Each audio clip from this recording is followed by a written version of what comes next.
हाँ तो भाई स्टूडेंट्स, ये है 12th आरबी सीबीएसई का कंबाइंड लेक्चर नंबर 19।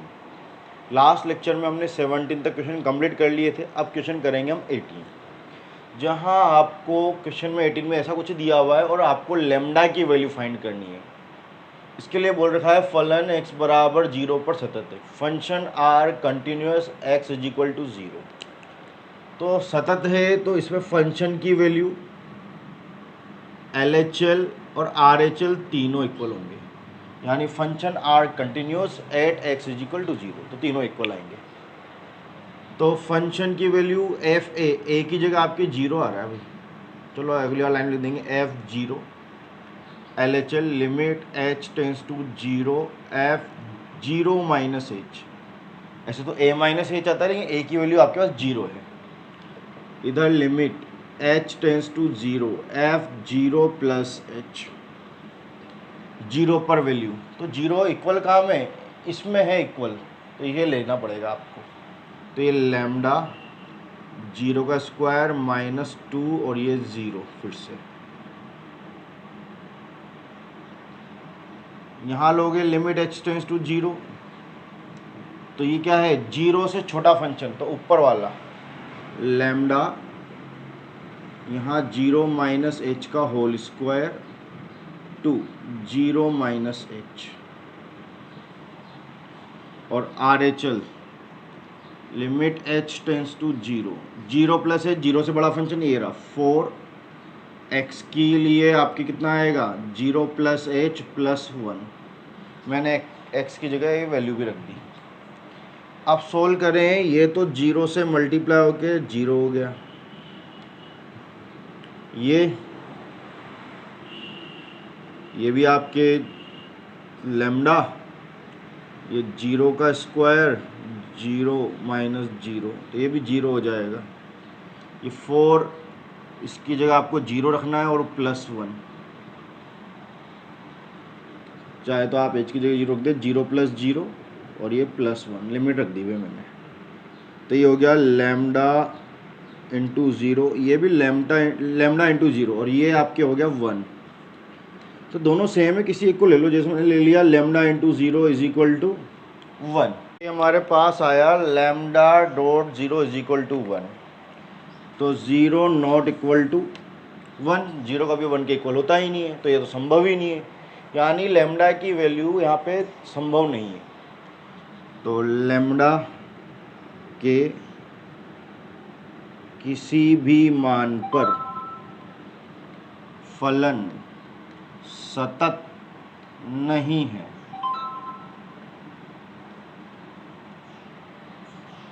तो function are not continuous for any value of lambda, तो लेमडा के किसी मान पर भी ये आपके कंटिन्यूस यानी सतत नहीं है, क्योंकि आपका LHL RHL इक्वल ही नहीं है।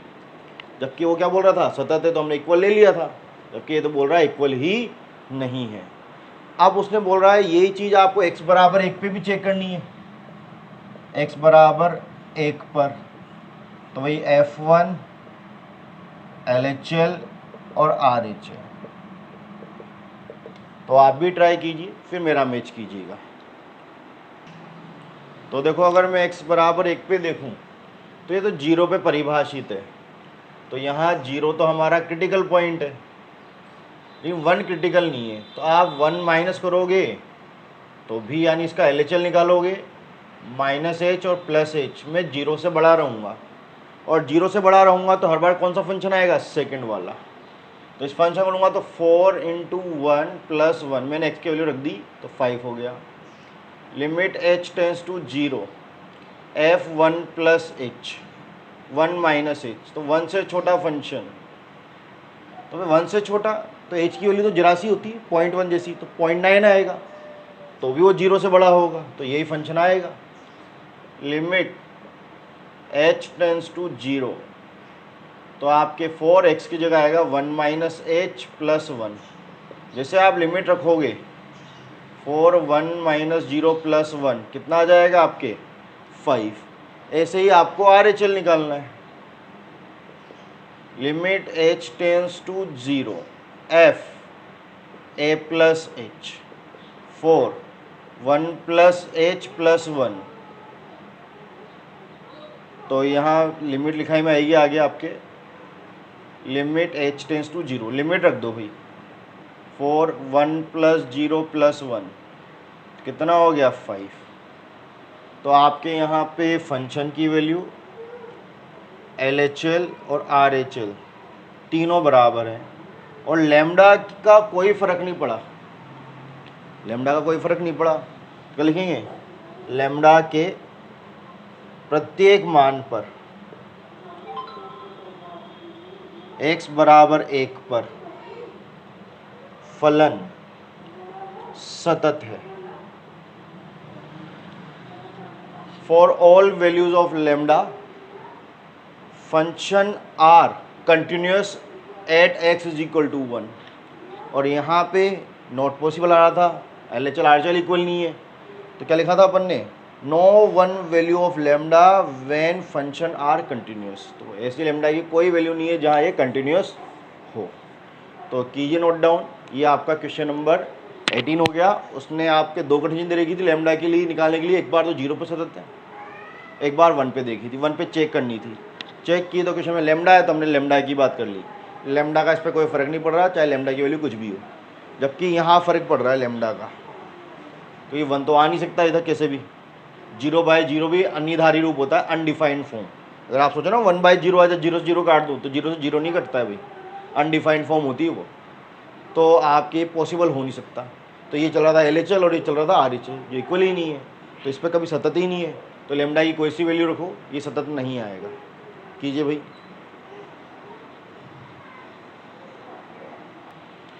हाँ तो भाई ये क्वेश्चन नंबर 19 है, इसमें आपके बड़े कोष्टक में x आ रहा है जिसको बोलते हैं महत्तम पूर्णांक फलन, हाईएस्ट कॉमन इंटीजर फंक्शन। मैं आपको बता दूं इसमें कभी भी पॉइंट नहीं आते, आपके जो नंबर आएंगे वो पूर्णांक आएंगे, क्या आएंगे, पूरे पूरे आएंगे, पॉइंटों की बात नहीं होती। क्या होता है हम देखते हैं, इसको समझते हैं इस फंक्शन को। जैसे अगर आपके 1 लिखा है ना तो इसकी वैल्यू 1 होगी, पॉइंट को हटा देता है ये। आपके 1.1 लिखा है वो भी हट जाएगा, वो भी 1 होगा। आपके 1.2 लिखा है वो भी 1 होगा। आगे बढ़ो 1.5 तो वो भी 1 होगा। आप 1.6 लिखें वो भी 1 होगा। ऐसे अगर मैं 1.99 तक भी चल जाऊँ ना, ऐसा तो ये 2 के बराबर लगभग, लेकिन नहीं लिखते, पॉइंट को हटा दो 1। तो चाहे आपका पॉइंट के पीछे का नंबर कितना भी छोटा हो या कितना भी बड़ा हो, उसे हटा दिया जाता है। तो आपको ओनली एक पूर्णांक नंबर यानी कि इंटीजर फंक्शन ही मिलता है ओनली, उसमें 0.1 नहीं मिलते। तो पॉइंट छोटा हो या बड़ा हो, ये फंक्शन क्या करता है, उसको हटा देता है। अब हमारे कैसे यूज़ होगा, जैसे कि अगर आपने कोई इंटीजर लिया 2, तो ये 2 रहेगा। आपने 2 प्लस h लिया, तो हम h की जगह क्या रख के देखते हैं, जैसे 0.1 ले लिया आपने, तो ये बनेगा 2.1 ऐड करने पे, तो पॉइंट तो हटा देंगे तब भी 2 आएगा। यहाँ फ़र्क नहीं पड़ा, फ़र्क यहाँ पड़ेगा। अगर 2 में से कुछ भी घटा दो, आपने 0.1 भी घटा दिया तो कितना आएगा 1.9, उसका 0.9 हटेगा तो 1 आ जाएगा। ये वाली बात समझने वाली थी भाई। ऐसे तो अपन को थियोरेटिकल समझ रहे हैं, अगर आप प्रैक्टिकल करके देखना चाहते हो तो h का कोई मान ले लो। h क्या होता है, अल्पांश, माइनर वैल्यू। तो 0.1 ले लिया मैंने, तो 0.1 लेते ही 2 में से 0.1 गया तो 1.9। हाँ इस मॉडुलस में हमने पढ़ा है भी, इसमें महत्तम पूर्णांक में पॉइंट कितना है, बड़ा है छोटा, उसको हटा देते हैं, तो 0.9 को हटाएंगे तो कितना बचेगा 1। तो माइनस करते हो कि यहाँ एक डिजिट कम आ जाती है, इसलिए ये हमेशा असतत होता है, डिसकंटिन्यूस। चलो लेके भी दिखाता हूँ मैं आपको। तो आपको x बराबर n पे चेक करना है, जहाँ n क्या है, पूर्णांक संख्या, यानी कि इंटीजर। तो ये इंटीजर है भाई। तो इंटीजर जैसे 1 2 3 4 5, आप ऐसे नंबर ले सकते हो, पॉइंटों में नहीं लेंगे। तो कोई पॉइंट वाला होगा तो सोल ही नहीं होगा। तो आपने जैसे लिया gn, तो ये n और ये n-1 n ही रहेगा, सॉरी। और चूंकि इंटीजर है तो ये बाहर आके भी n ही रहेगा। n-n कितना हो गया, 0। तो फंक्शन की वैल्यू तो 0 आ गई। अब आपको लेना है इसका LHL। क्या है formula, limit h tends to 0 F A minus H, A की जगह मैंने क्या ले लिया, n। और अगर आपको डाउट हो तो आप a भी ले सकते हो, जरूरी नहीं है मैं n ही लूँ। तो यहाँ a को पूर्णांक संख्या बोलेंगे, a, फिर ये भी a हो जाएगा, ये भी a और ये भी a, क्योंकि आपने थ्योरी में अभी तक a देखा है तो आपको a देखना ज़्यादा इजी लगेगा। तो ये फॉर्मूला बन गया a माइनस एच। फंक्शन तो यही ऊपर वाला, limit h tends to 0 a minus H minus, और यहाँ a minus H, limit h tends to 0, ये तो a माइनस एच रहेगा लेकिन ये हो जाएगा a माइनस 1। दिख रहा है, जब भी हम माइनस एच करें तो एक नंबर कम हो रहा था, तो a में से h जाएगा तो आपका एक नंबर कम हो जाएगा, तो इससे एक नंबर कम यानी a माइनस 1, एक नंबर कम हो जाएगा। फिर पॉइंट आएंगे, पॉइंट को मिटाई देते हैं, जो मैंने आपको यहाँ क्लियरली दिखाया है। तो बच्चा बस यही गलती करता है। तो महत्तम पूर्णांक फलन में माइनस वाले पे ध्यान देना होता है। महत्तम पूर्णांक फलन यानी हाईएस्ट कॉमन इंटीजर फंक्शन में जब भी माइनस करते हैं एक डिजिट कम हो जाती है, तो मैंने इसकी एक डिजिट कम कर दी। अब आप चाहें तो ब्रैकेट ओपन कर लें, a minus H minus A plus 1, ए से a कैंसिल, माइनस 0 प्लस 1, आपका आंसर आ गया प्लस 1। ऐसे अब आपके आर एच एल आएगा, limit h tends to 0 F A plus H, limit h tends to 0, इसकी जगह a प्लस एच माइनस और इसकी जगह a प्लस एच, तो प्लस में तो h को हटा देते हैं, सेम नंबर आ जाता है। तो ये जब बाहर आएगा, limit h tends to 0 a plus H minus A से a कैंसिल, लिमिट होगी तो 0 आ जाएगा। तो आपके यहाँ पर फंक्शन की वैल्यू एफ है और आर एच एल तो इक्वल है, but L H L equal नहीं है। तो x बराबर a, प्रत्येक पूर्णांक पर फलन क्या है, असतत है। भाई सब पे चेक करना था ना, प्रत्येक पूर्णांक पर सब पे कैसे चेक करता, तो मैंने a मान लिया, लेकिन स्पेशलिटी देखी थी पूर्णांक लेना है यानी बिना पॉइंट वाला, तो बिना पॉइंट वाला लेना है। वो तो h की वजह से पॉइंट अपने आगे थे तो हमने कम ज़्यादा कर दिए, बाकी हम पूर्णांक के लिए ले रहे हैं जो पॉइंट नहीं होते। तो function are discontinuous at x is equal to a, where a is integer function। तो कीजिए भाई नोट डाउन।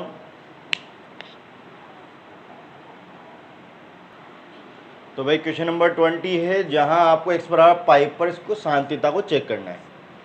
चेक करेंगे तो पहले फंक्शन के लिए F pi, pi square minus sine pi plus 5, ये पाई स्क्वायर, साइन पाई का मतलब साइन 180 डिग्री, साइन 180 डिग्री की वही वैल्यू होती है जो साइन 0 की होती है। कितनी थी, 0 प्लस 5, तो कितना आ गया, पाई स्क्वायर प्लस 5। अब आप क्या निकाल लोगे, L H L, limit h tends to 0 F pi minus H, तो निकालो pi minus H, limit h tends to 0 pi minus H का होल स्क्वायर माइनस का sine pi minus H plus 5, solve करो, लिमिट h टेंस टू, यहाँ तो मैं h के लिए 0 रख दूंगा तो डायरेक्ट ही पाई स्क्वायर आ जाएगा। इसको सोल्व करो, 180 माइनस थीटा, 180 माइनस थीटा कौन सा क्वाड्रेंट, सेकंड, सेकंड में साइन प्लस का रहता है तो प्लस माइनस से मल्टीप्लाई होकर माइनस ही रहेगा। पाई 180 यानी नो चेंज, तो साइन का साइन और theta as it is plus 5, value रख दो, पाई माइनस 0 का स्क्वायर साइन 0 प्लस 5, ये पाई स्क्वायर साइन 0 की वैल्यू 0 और ये प्लस 5, पाई स्क्वायर प्लस 5। तो इससे भी यही आया। एज इट इज आपको करना है अब R H L, limit h tends to 0 F pi plus H, limit h tends to 0 और यहाँ आएगा पाई प्लस एच का whole square sine pi plus H plus 5, limit h tends to 0। ये तो डायरेक्ट सोल्व हो जाएगा, पहले इसको सोल्व कर लो बीच वाले को, pi plus theta 180 plus theta third quadrant, sine minus का होता है, टेन और कोट प्लस के होता है, तो साइन माइनस का पाई एक्स यानी नो चेंज, और थीटा एच, लिमिट लगा दो तो पाई प्लस 0 का स्क्वायर साइन 0 प्लस 5, तो पाई स्क्वायर प्लस 5। तो आपको x बराबर पाई पर फंक्शन की वैल्यू LHL और RHL तीनों बराबर मिले, तो x बराबर पाई पर फलन सतत है। Function are continuous at x is equal to pi. ठीक है, इसमें आपको कोई केस वेस लगाने की जरूरत नहीं है, इसने सभी बिंदुओं के लिए नहीं बोला, ओनली एक ही बिंदु के लिए बोला था, पाई पर चेक करो। अगर वो सभी बिंदु बोलता है ऑल पॉइंट्स तो ही हम केस लगाते हैं, वरना हमें केस की कोई ज़रूरत नहीं होती। तो कीजिए नोट डाउन।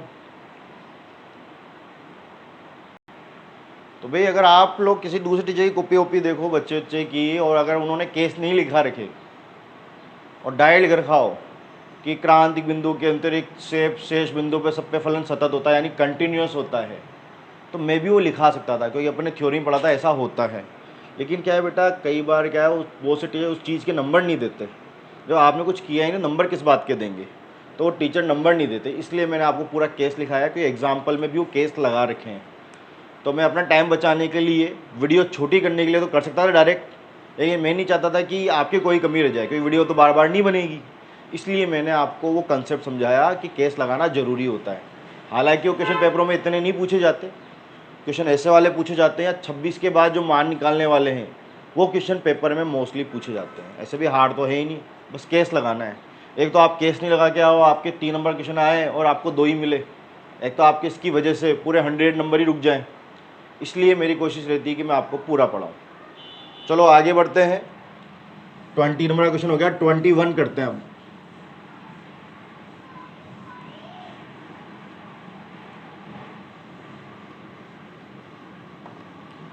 तो क्वेश्चन नंबर 21, तो यार ना केस हर जगह नहीं लगता, जहाँ सभी बिंदु बोलेगा ऑल पॉइंट्स वहीं पे केस लगाने, अदरवाइज केस नहीं लगाने। अगले क्वेश्चन में 21वां, तो आपको यहाँ शांतिता विचार करना है। फर्स्ट क्वेश्चन है F X sine X plus cos X, B वाला है आपके पास वो भी एफ एक्स ही है, sine x minus cos x, और सी वाला ये भी एफ एक्स ही है, साइन एक्स और कोस एक्स। तो अब हम थोड़ी सी थियोरेटिकल क्वेश्चन है ये थोड़ा सा, तो थोड़ी सी थ्योरी की बात और करेंगे हम। तो मैं आपको बता देता हूँ कुछ हिंट्स जो आपको ट्रिग्नोमेट्री के बारे में याद रखने होते हैं, और आपकी बुक की थ्योरी में भी दे रखे हैं। तो अगर मैं बात करूँ फंक्शंस की, साइन एक्स कोस एक्स ये तो हमेशा सतत रहते हैं, चाहे आप कोई सा भी पॉइंट ले लो, सब पे आपको सतत मिलेंगे। टेन, कॉट, सेक और कोसेक ये भी सतत होते हैं, इसलिए इनका अवकलन तो होता है, लेकिन हर बिंदु पे सतत नहीं होते। तो असतत क्या होते हैं, जहां आपका ग्राफ टूट जाए, तो इन पे ग्राफ कहाँ कहाँ टूटता है, तो जहाँ जहाँ आपको टेबल में इनफाइनाइट मिलता है ना, वहाँ वहाँ आपका ग्राफ टूट जाता है। आपको पता हो 10, 90 इनफाइनाइट, फिर 3π/2 उस पर भी इनफाइनाइट आएगा, सोता हुआ 8, फिर 5π/2 इस पर भी आएगा। इस तरह से आते रहेंगे, तो ये विषम गुणज पर आते रहते हैं। तो आपको इसमें से विषम गुणज को हटा देना है।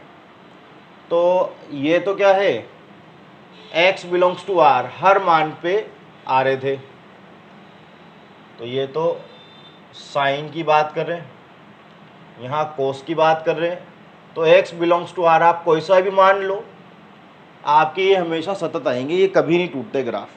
लेकिन 10 हमेशा सतत नहीं होता, वो इन पे अनंत देता है, तो यहाँ यहाँ ग्राफ टूट जाते हैं। तो आपने 10 का ग्राफ भी देखा हो, तो ये 90 है, तो ये ऐसा बना था, इस तरह से बनते हैं भाई ग्राफ। तो ग्राफ टूटते हैं आपके। तो चलो 10 का, तो 10x बिलोंग्स टू r तो लोगे, लेकिन r के अंदर ये π/2 के नंबर नहीं ले सकते आप, ठीक है, तो इनको हटाना पड़ेगा। तो ये आएगा 2n+1 π/2। जो π/2 के विषम गुणज है उनको छोड़ते हुए सब पे क्या आएगा, सतत। ऐसे में कोट की बात करूं तो कोट वाला, तो कोट 0 की वैल्यू इनफाइनाइट, फिर कोट पाई की वैल्यू वो भी इनफाइनाइट, 2 पाई की वो भी इनफाइनाइट। तो कोट वाला पाई के मल्टीपल पे इनफाइनाइट देता, तो वहाँ उसका ग्राफ टूटेगा। तो इसमें से आपको n पाई को हटा देना है। इसके अलावा बाकी सब पे क्या होगा, वो सतत यानी कंटिन्यूस। तो ये जो पीछे हटा रहा हूँ ना, इन पॉइंटों पे डिसकंटिन्यूस है, तो आप r में से इन पॉइंटों को हटा दो तो जितने पॉइंट बचे सब पे कंटिन्यूस आएगा। ऐसे ही सेक, तो सेक कब कब इनफाइनाइट देता है, जब कोस में 0 आएगा, और कोस में 0 आएगा 90 पर। सेक 90 इनफाइनाइट, 3 π/2 पे इनफाइनाइट, फिर 5 π/2 पर इनफाइनाइट। तो सेम इसकी तरह। तो x बिलोंग्स टू r, तो इसमें से आपको 2n+1 π/2 को हटा देना है। तो इसके अलावा सभी पॉइंटों पे क्या आएगा, सतत यानी कंटिन्यूअस।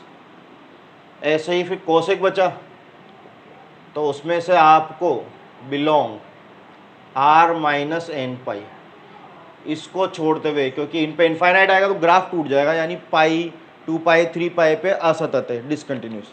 तो r में से मैं इसको हटा दूं तो बाकी सब पे क्या आएगा, सतत यानी कंटिन्यूस फंक्शन आएगा। ये तो ट्रिग्नोमेट्री के बारे में आपको पता होना चाहिए, कहाँ कहाँ ये सतत होते हैं। तो ये तो ऑलवेज सतत होते हैं, कोई सा ही पॉइंट लो, यहाँ पे इन पॉइंटों को छोड़ना पड़ता है, उसके बाद बाकी सभी पॉइंटों पे सतत होते हैं यानी कंटिन्यूस। तो कोई फंक्शन ऐसा नहीं है कि हर एक बिंदु पर ही डिसकंटिन्यूस होगा यानी असतत होगा, कुछ पॉइंटों पे होता है, बाकियों पे सतत ही होता है। तो अब मैं आपको क्या बताना चाहता था, तो नेक्स्ट क्वेश्चन में हम पर्टिकुलर कोस करेंगे, कोट सेक कोसेक करेंगे सिंगल, और आपके एग्जाम्पल में साइन और कोस को अलग से करके दिखा रखा है, तो आप वहाँ देख लेना, वहाँ सी ले रखा है, हम ए लेते थे, याद है ना, x बराबर ए, सारे मान उसमें जा देते हैं, उसने सी ले रखा है, उससे कोई फर्क नहीं पड़ता। अब मैं यहाँ बात करूँ आपके, तो यदि फलन f व g सतत फलन है, इंग्लिश मीडियम वाले क्या लिखेंगे, if function f and g are continuous, अगर ये कंटिन्यूस है तो f प्लस g सतत होगा यानी कंटिन्यूस, f माइनस g वो भी सतत होगा यानी कंटिन्यूस, f इंटू जी वो भी आपके सतत होगा यानी कंटिन्यूस, f अपॉन g वो भी सतत होगा, but condition q not equal to 0, क्योंकि 0 आ गया तो इनफाइनाइट आ जाएगा, और इनफाइनाइट हम लेते ही नहीं है। इसके अलावा फॉग और गॉफ ये भी आपके सतत होंगे, या आखिरी क्वेश्चनों में काम आएंगे, जब फंक्शन के अंदर फंक्शन आता है ना, उन्हें फॉग और गॉफ से व्यक्त करते हैं। तो आखिरी के 2-3 क्वेश्चन इन पे बेस्ड है, तो इतना पता होना चाहिए। तो आप देखो, जैसा साइन और कोस आ गया तो मैं इसका फर्स्ट क्वेश्चन लिखूंगा, चूंकि साइन एक्स व cos X belongs to R के प्रत्येक मान पर सतत होते हैं, तो आप क्या लिखोगे, चूंकि sine X and cos X are always continuous all points of X belongs to R. फिर से सुन लें, नहीं तो वीडियो को रिवाइंड करके सुन लें। Sine X and cos X are continuous function all points of X belongs to R. तो एक्स बिलोंग्स टू आर के ऑल पॉइंट्स पे क्या होगा, ये कंटिन्यूस होगा। तो कंटिन्यूस है, तो चूंकि दो सतत फलनों का योग भी सतत होता है,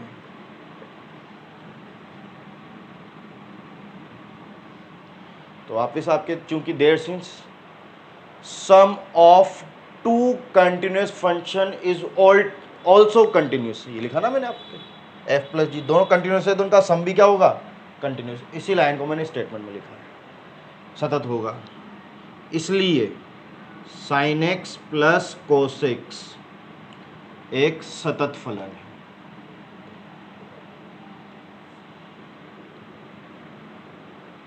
so sine X and cos X are continuous function. तो उम्मीद करता हूँ आपको इतनी बात समझ में आई होगी। तो कीजिए नोट डाउन। तो ये थ्योरेटिकल है। सेकंड वाला क्वेश्चन कैसे करोगे आप, यहाँ पे भी ये आएगा, बस क्या लाना है कि दो सतत फलनों का अंतर भी सतत होता है। ये अंतर माइनस वाला मैंने आपको इधर बताया, एफ माइनस जी सतत होता है। तो आपके उसके बाद माइनस वाला भी सतत यानी कंटिन्यूस हो जाएगा। इनटू वाले में भी मैं ऐसे लिखेंगे इनटू, और उसे भी क्या बोल देंगे, कंटिन्यूस यानी सतत। तो अगर सिर्फ क्वेश्चन में साइन एक्स और कोस एक्स ही हो तो आप इस थ्योरी का यूज़ करके उसे स्टेटमेंट वाले वाइज कर सकते हैं। मैंने इसका ए कराया, ऐसे बी करना है और इसे आपको उसका सी करना है। तो कीजिए नोट डाउन। तो भाई ये क्वेश्चन नंबर 22 है। आपको इनकी शांतिता यानी कंटिन्यूटी पे विचार करना है, कंटिन्यूटी बतानी है। तो कोसाइन हम किसको बोलते हैं, कोस को, कोसेकेंड कोसेक को, सेकेंड सेक को, और कोटेंजेंट कोट को बोलते हैं। तो सबसे फर्स्ट वाला जब आप करोगे फंक्शन एफ एक्स लोगे तो ये फर्स्ट वाला कोसेक्स हो जाएगा आपके।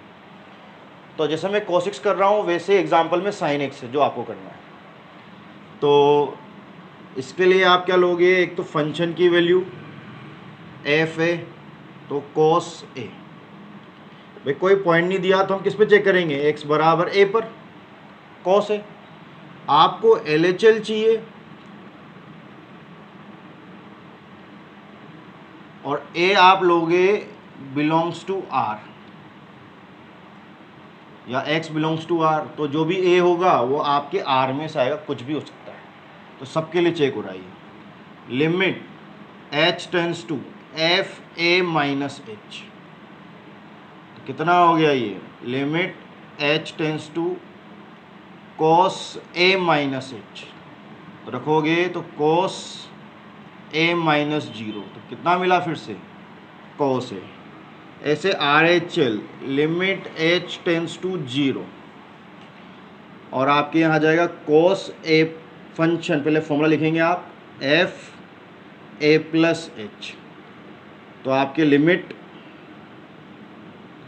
H tends to zero cos a plus h. जैसे आप लिमिट रखोगे कॉस ए प्लस जीरो तो ये भी आपको कितना देगा, कॉस ए। तो आपके एक्स बराबर ए पर फंक्शन की वैल्यू LHL और RHL तीनों इक्वल आ गए। तो एक्स बराबर ए पर, और ए क्या था, आर में से ले रहे थे तो हम लिख सकते हैं एक्स बिलोंग्स टू आर पर फलन कोसेक्स सदैव सतत है। तो function always continuous x belongs to R. तो एक्स बिलोंग्स टू आर के हर एक मान पे कंटिन्यूस है। ऐसा का ऐसा ही आपको साइन एक्स के लिए करना है जो आपको एग्जाम्पल में दे रखा है, बस उसने ए की जगह सी ले रखा है। ठीक है, तो कीजिए नोट डाउन। अब अपन करते हैं सेकेंड वाला कोसेक। तो देखो कोसेक के लिए ये सब आपको याद रखना होता है, चेक करने से कुछ पता नहीं चलेगा आपको।